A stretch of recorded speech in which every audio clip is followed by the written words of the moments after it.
Former United Future leader Peter Dunne is here to discuss those poll results. Kia ora, Peter.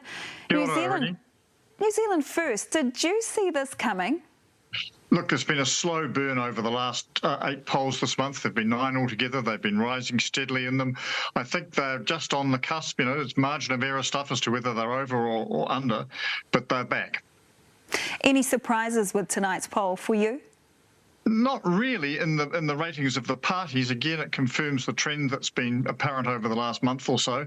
But the big surprise for me really was the decline in the Prime Minister's personal rating, down to just 19%, well below his party and 5 points below Christopher Luxon. That suggests that Chris Hipkins has ceased to be an advantage to the Labour Party, but is now a disadvantage to them. Wow. Hey, Luxon finally confirmed he will call Peters if he needs to. Do you think Hipkins will bend the knee to Winston if he needs to? I don't think so. I think that if he might well try, but I think he'll be rebuffed. Peters has made very clear he won't work with Labour, and I don't think that will change. So that puts Luxon's decision into an interesting perspective. He's made it clear that Peters would be very much the last cab off the rank. He'll only call him if he absolutely has to. And we're all assuming that Peters will respond positively to that invitation. I'm not sure that that is the case, because Peters is always someone who likes to be box seat. Being told, I'll call you if I need you, isn't quite box seat, and how he'll react is, I think, something to watch.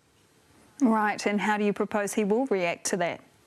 Well, I guess if you take him at face value, he'll try and cooperate, but then he'll try and twist the negotiations, if they take place, to his favour. One option, of course, would be for him to say, I'm not getting involved, I'm just going to sit on the cross benches, and you'll have to come to me issue by issue to get support, which would be a pretty messy way out. All right, thank you very much for joining us tonight. That is Peter Dunne, former politician and former United Future leader. Tēnā koe. Tēnā koe.